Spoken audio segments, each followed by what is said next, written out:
सोचो एक ऐसी किताब जो इंसान की असली सोच, असली नेचर और उसके हिडन इमोशंस को एक्सपोज करती हो। रॉबर्ट ग्रीनी की the laws of human nature ऐसी ही किताब है। ये किताब हमें यह समझाती है कि इंसान दिखता कुछ है, करता कुछ और है और अंदर से सोचता कुछ और ही है। मतलब जो मास्क लोग पहने रहते हैं सोसाइटी में, उनके पीछे की असली रियलिटी समझना इस बुक का कोर है। देखो, इंसान का नेचर बड़ा अजीब होता है। हम सब अपने आप को लॉजिकल, स्मार्ट और समझदार समझते हैं, लेकिन असली सच यह है कि हम इमोशन से चलते हैं। हमारे डिसीजंस, हमारे डिजायर्स, हमारी जेलसी, हमारा ईगो, ये सब हमारे एक्शंस को चलाते हैं। और प्रॉब्लम ये होती है कि हम खुद ही अपने अंदर की इन चीज़ों को नहीं समझ पाते। रॉबर्ट ग्रीनी बोलते हैं कि अगर तुम्हें दुनिया में सरवाइव करना है, लोगों को समझना है, उनके साथ डील करनी है, तो तुम्हें पहले ह्यूमन नेचर को समझना होगा। अब मान लो एक एग्जाम्पल, तुम एक ऑफिस में काम करते हो। तुम्हें लगता है कि तुम्हारा बॉस तुम्हारे परफॉर्मेंस देख के तुम्हें प्रमोट करेगा, लेकिन सच ये है कि प्रमोशन सिर्फ तुम्हारी मेहनत पे डिपेंड नहीं करता। बॉस के इमोशंस, उसके इनसिक्योरिटीज, तुम्हारे कलीग्स की जेलिसी, सब मिक्स होते हैं उस एक डिसीजन में। मतलब ये दुनिया रैशनल नहीं, इमोशनल है। और अगर तुम्हें ये समझ आ गया तो तुम जिंदगी के हर गेम में एडवांटेज ले लोगे। ग्रीनी अपनी किताब में इंसान के नेचर के अलग अलग लेयर्स को एक्सप्लोर करते हैं। जैसे हम सबके अंदर एक चाइल्डहुड सेल्फ रहता है जो हमेशा अटेंशन चाहता है। हमारे डिजायर्स कभी खत्म नहीं होती। हम जेलसी इजीली फील करते हैं और कभी कभी तो हम खुद अपने इमोशन के गुलाम बन जाते हैं। मुझे सबसे इंटरेस्टिंग बात ये लगी कि इंसान खुद को समझता ही नहीं।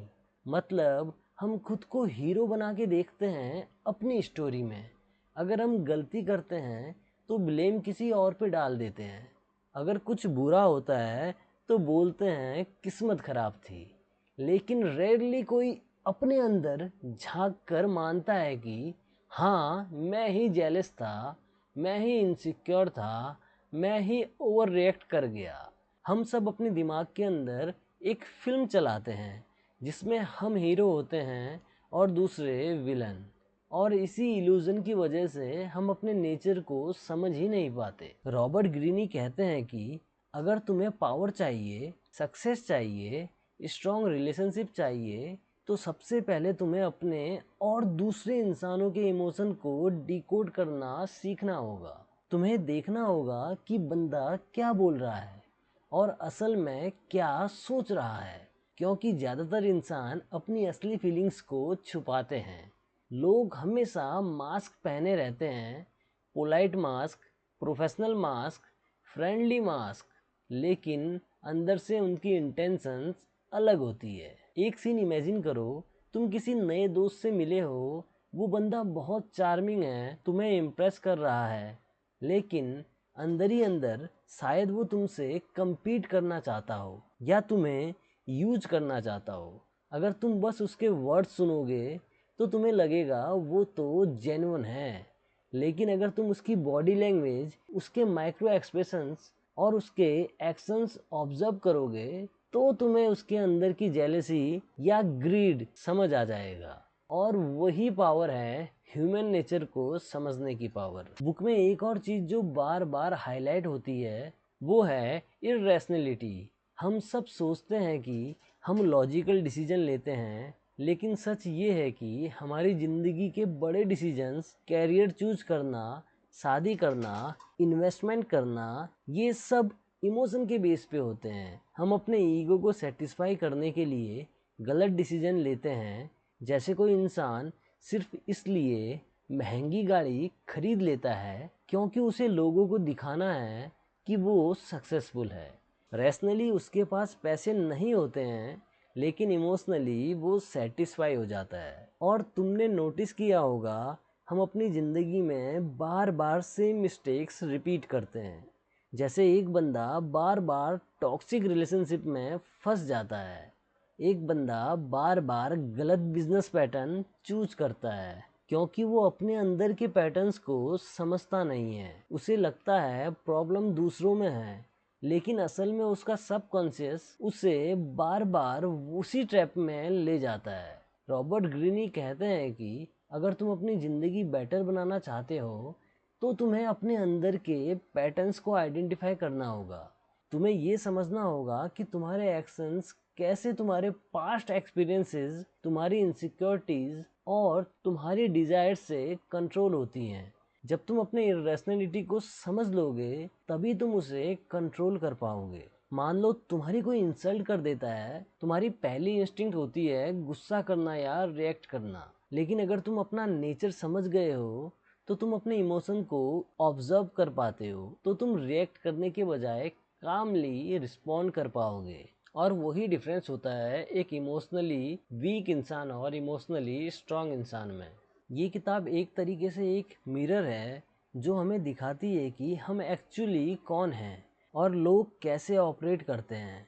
और जैसे जैसे तुम इसे पढ़ते हो ना, तुम्हें लगता है कि दुनिया एक ओपन बुक है। तुम लोगों के एक्शन के पीछे के मोटिव को समझने लगते हो। सोचो तुम एक ग्रुप में बैठे हो, सब अपनी बातें कर रहे हैं, तुम्हारा एक दोस्त अपनी लाइफ के अचीवमेंट के बारे में बात कर रहा है, उसने नई गाड़ी ली, उसकी प्रमोशन हुई, उसका बिजनेस चल रहा है। तुम हंस रहे हो और कॉन्ग्रेचुलेशन भी बोल रहे हो, लेकिन अंदर ही अंदर तुम्हें लग रहा है यार ये क्यों आगे बढ़ रहा है और मैं अभी यहीं अटका हूँ। ये जो छुपी हुई फीलिंग है ना, जेलेसी, वो सबके अंदर होती है, कोई एक्सेप्ट करे या ना करे।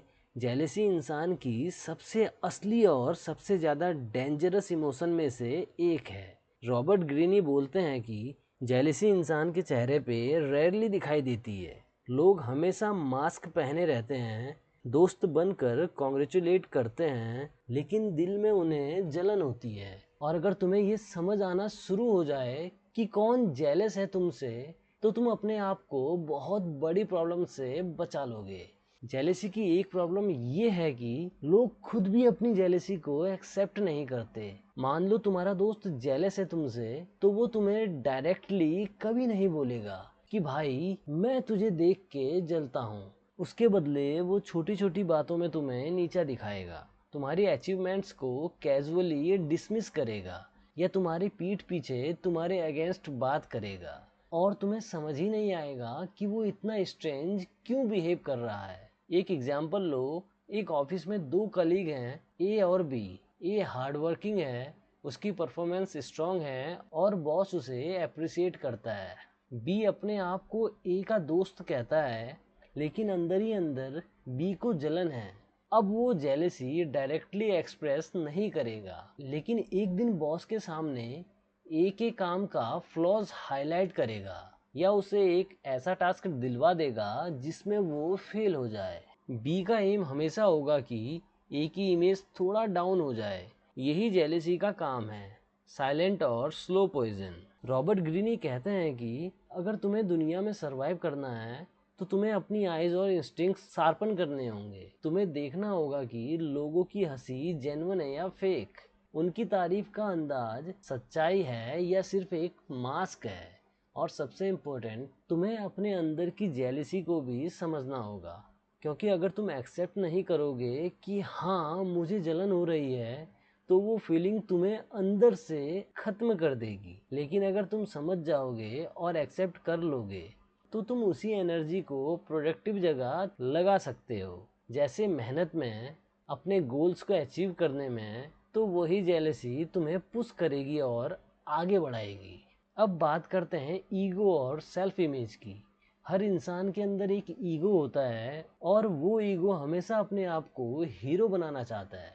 तुमने नोटिस किया होगा कि अगर तुम किसी इंसान की क्रिटिसिज्म कर दो तो वो डिफेंसिव हो जाता है। क्यों? क्योंकि उसका ईगो हर्ट हो जाता है। ईगो इंसान के लिए एक प्रोटेक्टिव शील्ड के जैसा होता है। हमारी चाहे कितनी भी गलती हो, हमें लगता है कि हम ही सही हैं। मान लो एक बंदा है जो अपने बिजनेस में बार बार फेल हो रहा है। अगर तुम उससे बोल दो कि यार तुम्हारी स्ट्रेटेजी गलत है, तो वो एक्सेप्ट नहीं करेगा। वो बोलेगा नहीं, मार्केट ही खराब था, या मेरे पार्टनर्स ने धोखा दिया, या मेरी तो किस्मत ही खराब थी। क्योंकि अपनी गलती एक्सेप्ट करना मतलब ईगो को तोड़ना, और इंसान अपने ईगो तोड़ने से ज़्यादा दुनिया को ब्लेम करना पसंद करता है। यही रीज़न है कि ज़िंदगी में मेजॉरिटी लोग कभी ग्रो नहीं करते हैं। वो अपनी गलतियों को फेस नहीं करते। उन्हें लगता है दुनिया ही गलत है, मैं हमेशा सही हूँ। लेकिन सच ये है कि ग्रोथ तभी आती है जब तुम अपने ईगो से ऊपर उठकर खुद को ऑनेस्टली देखते हो। तुम्हारी गलतियां ही तुम्हें बेटर बनाती हैं, बस कंडीशन ये है कि तुम उन्हें एक्सेप्ट करो। रॉबर्ट ग्रीनी एक पावरफुल चीज़ कहते हैं, लोग हमेशा अपनी इमेज कंट्रोल करने की कोशिश करते हैं। मतलब वो चाहते हैं दुनिया उन्हें एक पर्टिकुलर तरीके से देखे। जैसे कोई बंदा चाहता है कि लोग उसे इंटेलिजेंट समझे, तो वो हमेशा इंटेलेक्चुअल टॉक्स करेगा। कोई बंदा चाहता है कि लोग उसे जेनरस समझे, तो वो दिखावा करेगा कि वो बहुत लोगों की हेल्प करता है। लेकिन असल में वो अंदर से कुछ और ही होता है। ये जो सेल्फ इमेज और रियलिटी का गैप है ना, वही लोगों का असली नेचर रिवील करता है। तुम्हें बस ध्यान देना है बंदा दिखता क्या है और करता क्या है।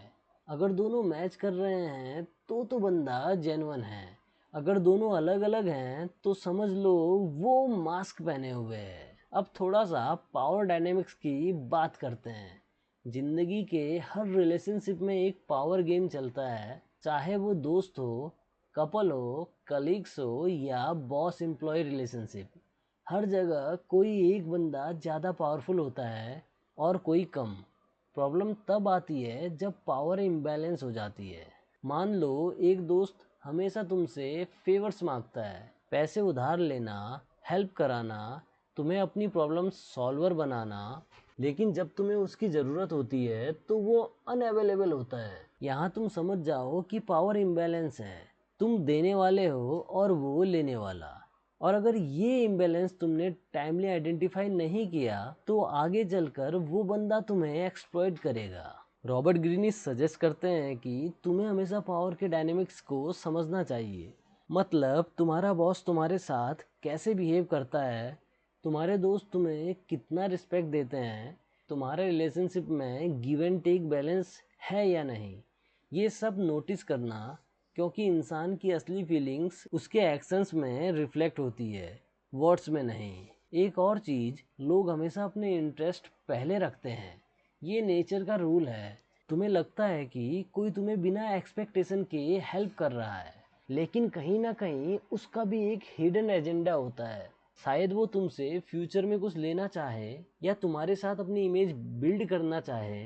इंसान कभी भी 100% सेल्फलेस नहीं होता। ये समझ लोगे तो तुम्हें ज़िंदगी में बहुत क्लियरिटी मिलेगी। और अब एक बड़ा इंटरेस्टिंग एस्पेक्ट, इमोशनल कॉन्टेजियन। मतलब इमोशंस ट्रांसफरेबल होते हैं। अगर तुम एक गुस्से वाले इंसान के साथ ज़्यादा टाइम बिताओगे तो तुम खुद इरिटेटिव होने लगोगे। अगर तुम एक पॉजिटिव और मोटिवेटेड इंसान के साथ रहोगे तो तुम खुद अपलिफ्टेड फील करोगे। ये ह्यूमन नेचर का एक हिडन लॉ है। इसलिए तुमने अपने आसपास के लोगों को केयरफुली चूज करना चाहिए। तुम जिस एनवायरनमेंट में होते हो वही तुम्हारे माइंडसेट बनाता है। तुम एवरेज होते हो उन 5 लोगों के जिनके साथ तुम सबसे ज़्यादा समय बिताते हो। एक बार सोचो, तुम एक दोस्त के साथ हो जो हमेशा कंप्लेन करता है, हर चीज़ में नेगेटिविटी ढूंढता है। धीरे धीरे तुम्हारी भी सोच वैसी ही हो जाएगी। और अगर तुम एक विजनरी हार्डवर्किंग इंसान के साथ टाइम बिताते हो तो तुम्हारी सोच भी ऑटोमेटिकली ग्रो करेगी। मतलब तुम जिस कंपनी में रहते हो वही तुम्हारी सोच और तुम्हारा फ्यूचर डिसाइड करती है। ज़रा सोचो, तुम एक क्राउडेड मार्केट में हो, इधर से उधर bright lights, posters, discounts, offers सब तुम्हें अट्रैक्ट कर रहे हैं। तुम्हें लगता है तुम अपनी मर्जी से डिसाइड कर रहे हो क्या खरीदना है, लेकिन असल में तुम्हारी डिजायर्स मैनिपुलेट हो रही है। रॉबर्ट कहते हैं कि इंसान का सबसे बड़ा ड्राइविंग फोर्स डिजायर होता है। हम सबको कुछ ना कुछ चाहिए होता है, रिस्पेक्ट, लव, सक्सेस, पैसा, अटेंशन। और प्रॉब्लम ये है कि ये डिजायर्स कभी ख़त्म नहीं होते। तुम एक गोल अचीव करते हो, तो तुम्हें अगला चाहिए। तुम एक गाड़ी लेते हो, फिर बड़ी चाहिए। तुम एक लेवल पे पहुंचते हो तो तुम्हें नेक्स्ट लेवल की क्रेविंग शुरू हो जाती है। डिजायर इंसान का परमानेंट फ्यूल है, और इस डिजायर को समझकर ही लोग हमेशा तुम्हें मैनिपुलेट करते हैं। एडवर्टाइजमेंट इंडस्ट्री का सिंपल फंडा है, तुम्हारे अंदर की नीड को ट्रिगर करो और तुम्हें बिलीव करवाओ कि प्रोडक्ट ही सॉल्यूशन है। तुम्हें लगता है तुम अपनी मर्जी से खरीद रहे हो, लेकिन असल में तुम्हें कंट्रोल किया जा रहा होता है। अब इसे पर्सनल रिलेशनशिप में भी देख लो। कोई बंदा तुम्हें वो चीज़ दिखाता है जो तुम चाहते हो। अगर तुम्हें लगता है कि तुम इंटेलिजेंट हो, तो वो तुम्हारी इंटेलिजेंस को फ्लैटर करेगा। अगर तुम्हें लगता है कि तुम हैंडसम ब्यूटीफुल हो, तो वो तुम्हारे लुक्स को अप्रिसिएट करेगा। और धीरे धीरे तुम्हें लगने लगेगा कि ये बंदा मुझे समझता है, लेकिन असल में वो तुम्हारे डिजायर्स का मास्क पहनकर तुम्हें अट्रैक्ट कर रहा है। और इसी से जुड़ता है एक बड़ा टॉपिक, सिडक्शन। सिडक्शन सिर्फ रोमांटिक कॉन्टेक्स्ट में नहीं होता, बल्कि लाइफ के हर एरिया में होता है। एक पॉलिटिशियन लोगों को सिड्यूस करता है उनकी होप्स और फियर्स पे खेलकर। एक बिजनेसमैन इन्वेस्टर को सिड्यूस करता है अपने आइडियाज के सपने दिखाकर। एक लीडर अपने फॉलोअर को सिड्यूस करता है उनके फ्यूचर की रोसी पिक्चर पेंट करके। सिडक्शन का असली मतलब है किसी और के माइंड में वो फीलिंग क्रिएट करना जो उन्हें तुम्हारी तरफ खींच ले। और सबसे इम्पोर्टेंट चीज़, सिडक्शन हमेशा इमोशंस पे होते हैं, लॉजिक पे नहीं। तुम्हें कोई बंदा लॉजिकली कन्विंस नहीं करता, बल्कि इमोशनली अपने जाल में फंसाता है। और इंसान की वीकनेस यही है कि वो अपने इमोशंस के खिलाफ कभी नहीं जाते। मान लो एक चार्मिंग पर्सनालिटी तुम्हें कंटिन्यूसली कॉम्प्लीमेंट करे, तुम्हें स्पेशल फील कराए, तुम्हारी बातों को ध्यान से सुने, तो तुम्हारी एक नेचुरल अट्रैक्शन उस तरफ बन जाएगी। तुम्हें लगने लगेगा तुम अपनी चॉइसेस से अट्रैक्टेड हो, लेकिन असल में तुम उसके सिडक्शन टेक्निक्स के शिकार हो रहे हो। रॉबर्ट वार्न करते हैं कि अगर तुम्हें दुनिया में स्मार्ट रहना है, तो तुम्हें ये गेम समझना होगा। तुम्हें देखना होगा कि बंदा तुम्हें सच में वैल्यू करता है या बस तुम्हारे डिजायर्स को टारगेट कर रहा है। और एक और बात, अगर तुम्हें इन्फ्लुएंसर बनना है, तो तुम्हें यह सिडक्शन की पावर यूज करनी आनी चाहिए, लेकिन विथ अवेयरनेस। अब बात करते हैं मैनिपुलेशन की। ये वर्ड सुनते ही लगता है कि कुछ नेगेटिव है, लेकिन सच ये है कि हर इंसान किसी ना किसी लेवल पे मैनिपुलेट करता है। छोटा बच्चा भी जब रोकर चॉकलेट मांगता है, तो वो मैनिपुलेशन ही है। बॉस जब एम्प्लॉय को मोटिवेट करता है एक्स्ट्रा काम करने के लिए, वो भी मैनिपुलेशन है। और रिलेशनशिप में तो ये और सब्टल होता है। पार्टनर इमोशनली गिल्ट क्रिएट करके अपना काम निकलवा लेते हैं। रॉबर्ट कहते हैं कि इंसान के पास दो चॉइसेस होती है, या तो तुम मैनिपुलेशन को समझो और अपने आप को प्रोटेक्ट करो, या फिर अंधे बनकर हमेशा विक्टिम बनो। एक इंटरेस्टिंग एग्जाम्पल इमेजिन करो, तुम्हारा एक दोस्त तुमसे पैसे उधार मांगता है। तुम सीधे मना कर दो तो शायद तुम दोनों के बीच टेंशन हो जाए, लेकिन अगर वो तुम्हें ये कहे, भाई तुझे याद है जब तू प्रॉब्लम में था तो मैंने हेल्प की थी, अब तुझे भी मेरा साथ देना चाहिए, तो उसने इमोशनल मैनिपुलेशन किया। तुम गिल्ट फील करोगे और हेल्प कर दोगे, चाहे तुम अफोर्ड कर पाओ या ना कर पाओ। इंसान की सबसे बड़ी वीकनेस यही है कि वो इमोशन पे तुरंत रिएक्ट कर देता है। हमें लगता है कि हम चॉइस ले रहे हैं, लेकिन असल में हमारे इमोशन हमसे चूज करवा रहे हैं। और एक और फंडामेंटल चीज़ है ह्यूमन वीकनेस फॉर वैलिडेशन। हम सबको अप्रूवल चाहिए। हम चाहते हैं लोग हमारी तारीफ करें, हम एक्सेप्ट करें, और इस वीकनेस का फ़ायदा उठाकर लोग हमें कंट्रोल करते हैं। तुमने देखा होगा, एक बंदा सिर्फ तुम्हारी तारीफ करके तुम्हारा ट्रस्ट जीत लेगा और तुम्हें लगेगा वो जेन्युइन है, लेकिन असल में वो बस तुम्हारी वैलिडेशन की क्रेविंग को एक्सप्लॉइट कर रहा है। रॉबर्ट का असली पॉइंट बड़ा पावरफुल है। जितना तुम्हें लगता है तुम इंडिपेंडेंट हो, उतना ही तुम डिपेंडेंट हो अदर्स के ओपिनियन पर। मतलब हम सब अपने आप को फ्री सोचते हैं, लेकिन असल में हम सोशल अप्रूवल के गुलाम होते हैं। सोशल मीडिया का एग्जाम्पल ले लो। तुम फोटो डालते हो, लाइक्स और कमेंट्स काउंट करते हो और अपने मूड को उन नंबर के बेसिस पर डिसाइड करते हो। अगर लाइक्स ज़्यादा आए तो तुम खुश हो जाते हो, कम आए तो डिमोटिवेट। मतलब तुम्हारे इमोशंस का रिमोट कंट्रोल किसी और के हाथ में है। और एक और लेयर्स आती है, the darker side of human nature. हर इंसान के अंदर एक हिडन डार्क साइड होती है। गुस्सा, ग्रीड, लस्ट, जेलिसी, हेटेड, ये सब इमोशंस सबके अंदर होते हैं, लेकिन हम उन्हें एक्सेप्ट नहीं करते। हम उन्हें दबा कर रखते हैं। और जब ये दबे हुए इमोशंस कंट्रोल से बाहर हो जाते हैं तो इंसान अपने एक्शन से खुद को बर्बाद कर लेता है। मान लो एक इंसान अपने अंदर के एंगर को एक्सेप्ट नहीं करता। वो हमेशा प्रिटेंड करता है कि वो काम है, लेकिन एक दिन छोटी सी बात पे उसका गुस्सा वॉल्केनो की तरफ फट जाता है और फिर उसके रिलेशनशिप या कैरियर डैमेज हो जाते हैं। रॉबर्ट बोलते हैं कि तुम अपने डार्क साइड से भाग नहीं सकते।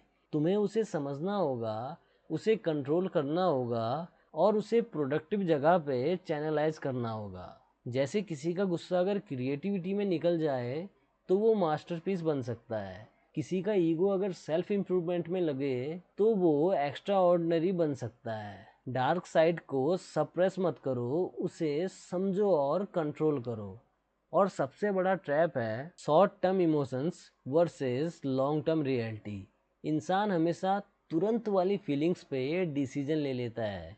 तुम्हें अभी खुशी चाहिए, तुम्हें अभी रिस्पेक्ट चाहिए, तुम्हें अभी कंफर्ट चाहिए, लेकिन लॉन्ग टर्म में वही तुम्हें डैमेज करता है। जैसे तुम्हें इंस्टेंट ग्रेटिफिकेशन के लिए बिंज करना अच्छा लगता है, लेकिन लॉन्ग टर्म हेल्थ खराब होती है।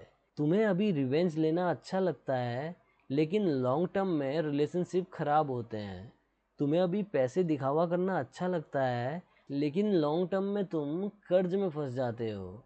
वाइस इंसान वही होता है जो तुरंत वाले इमोशंस को समझकर इग्नोर करता है और बिगर पिक्चर देखकर डिसीजन लेता है। और इसी एबिलिटी को रॉबर्ट ह्यूमन मास्टरी बोलते हैं। अब तक हमने देखा कि इंसान जेलेसी, ईगो, डिजायर, मैनिपुलेशन और डार्क इमोशंस से ड्रिवन होता है। लेकिन क्या हमेशा इंसान इन इमोशंस का गुलाम बनकर ही जीता है? नहीं। रॉबर्ट कहते हैं कि एक हायर लेवल भी होता है, एक मैच्योरिटी, जहां तुम अपने और दूसरों के नेचर को समझकर कंट्रोल कर पाते हो इंस्टेड ऑफ उनके कंट्रोल में आने के। सबसे पहला स्टेप है सेल्फ अवेयरनेस। मतलब अपने अंदर झांक कर देखो कि तुम्हें चलाता क्या है। तुम्हारी जेलेसी कहाँ ट्रिगर होती है, तुम्हें कब ईगो हर्ट होता है, तुम्हारे सबसे बड़ी वीकनेस क्या है। हमें लगता है हम अपने आप को जानते हैं, लेकिन असल में हम अपने सबकॉन्शियस पैटर्न को नहीं समझते और यही सबकॉन्शियस हमेशा हमारे एक्शंस को ड्राइव करता है। एक छोटी सी स्टोरी सोचो। एक इंसान हमेशा अपने कलीग से फाइट करता है। उसे लगता है सब उसके अगेंस्ट हैं, लेकिन असल में प्रॉब्लम उसके ही अंदर होती है। उसका चाइल्डहुड इनसिक्योर था, उसने रिजेक्शन फील किया था और अब वो हर सिचुएशन में सेम पैटर्न रिपीट करता है। जब तक वो अपने अंदर के इस पैटर्न को आइडेंटिफाई नहीं करेगा, उसकी ज़िंदगी में वही कॉन्फ्लिक्ट बार बार होते रहेंगे। रॉबर्ट ग्रीनी बोलते हैं, अगर तुम अपनी लाइफ में रिपीट होती प्रॉब्लम से थक गए हो तो रुको और पूछो, मैं खुद कौन से पैटर्न को बार बार रिपीट कर रहा हूँ। जब तुम्हें ये आंसर मिल जाते हैं तभी तुम अपना फ्यूचर चेंज कर सकते हो। दूसरा इम्पोर्टेंट लेयर है एम्पैथी। इंसान को समझने का असली टैलेंट है अपने आप को उनकी जगह रखना। हर कोई अपनी एक अलग कहानी लेकर चलता है। कोई ज़्यादा इनसिक्योर होता है क्योंकि उसका चाइल्डहुड टफ था। कोई ओवरली कॉम्पिटिटिव होता है क्योंकि उसके अंदर प्रूव करने की क्रेविंग होती है। अगर तुम अपने ईगो को साइड करके दूसरों की सोच और उनकी फीलिंग्स को समझ पाते हो तो तुम उन्हें कंट्रोल करने के बजाय उनके साथ कनेक्ट कर पाओगे। इम्पैथी का मतलब है बंदा जो दिखता है उसे आगे जाके समझना। मान लो तुम्हारे कलीग्स हमेशा इरिटेट रहते हैं, तुम्हें पहले लगेगा कि वो रूड हैं, लेकिन अगर तुम एम्पैथेटिक हो तो तुम समझोगे कि शायद वो अपने पर्सनल स्ट्रगल्स में है, शायद उसके ऊपर प्रेशर है, शायद वो इनसिक्योर फील करता है। और जब तुम्हें ये समझ आ जाता है तब तुम्हारा बिहेवियर ऑटोमेटिकली मैच्योर हो जाता है। अब बात करते हैं एक और चीज, टाइम और पेशेंस। रॉबर्ट बोलते हैं कि सबसे बड़ी मैच्योरिटी तब आती है जब इंसान तुरंत वाले इमोशंस पे रिएक्ट नहीं करता बल्कि वेट करता है। तुम नोटिस करोगे कि ज्यादातर लोग इम्पल्सिव होते हैं।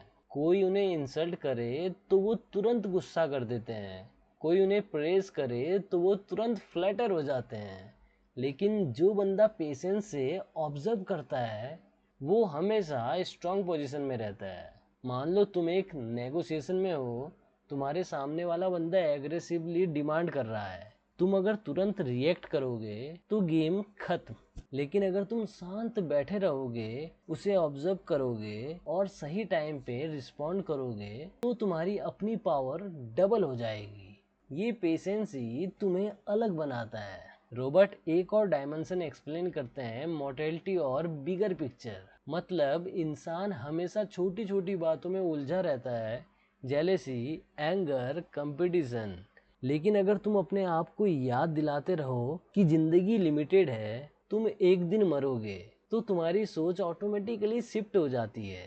तुम छोटी छोटी चीजों को सीरियसली लेना बंद कर देते हो। सोचो एक दिन के लिए तुम्हें पता चले कि तुम्हारी लाइफ में सिर्फ 6 महीने बचे हैं, क्या तुम जेलेसी, ईगो या कंपटीशन में टाइम वेस्ट करोगे? नहीं, तुम अपनी लाइफ को पूरे पैशन के साथ जीना चाहोगे।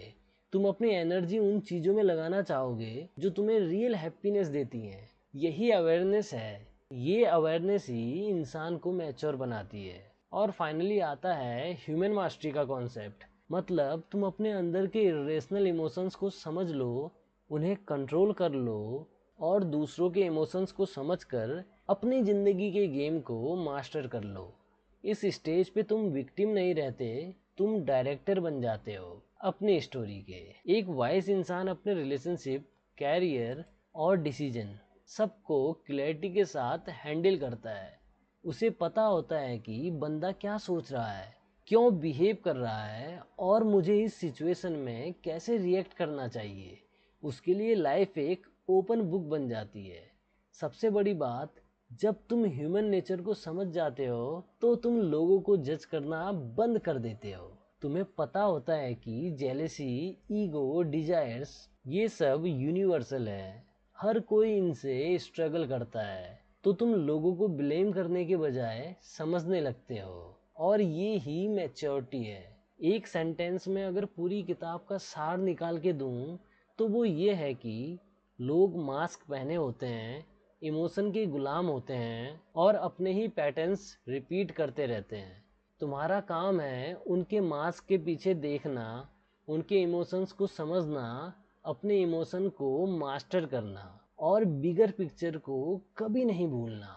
जब तुम ये सब कर लेते हो तब तुम पावरफुल हो जाते हो। तुम मैनिपुलेशन के शिकार नहीं बनते, तुम खुद अपनी लाइफ के कंट्रोलर बन जाते हो और तुम्हारी जर्नी एक हायर पर्पस वाली बन जाती है, जहां तुम बस सरवाइव नहीं करते बल्कि कॉन्शियसली लिव करते हो। तो दोस्तों, आखिर में the laws of human nature book एक आईना है। ये हमें दिखाती है हम असल में कौन हैं और दूसरे इंसान कैसे ऑपरेट करते हैं। रॉबर्ट हमें सिखाते हैं कि जिंदगी एक इमोशनल बैटलफील्ड है। अगर तुम्हें जीतना है तो तुम्हें अपने अंदर के और बाहर के इमोशंस को समझना होगा। तभी तुम अपने ईगो से ऊपर उठकर एक वाइज, एम्पैथेटिक और पावरफुल इंसान बन पाओगे। और जब तुम ये सब कर लोगे तो तुम्हारी ज़िंदगी में क्लैरिटी, स्ट्रेंथ और फ्रीडम आएगी। तो दोस्तों, यही था the laws of human nature book की समरी। अगर ये समरी पसंद आई हो तो लाइक करना वीडियो को, चैनल को भी सब्सक्राइब करना। मिलता हूँ बहुत जल्द नए समरी के साथ, तब तक के लिए बाय बाय।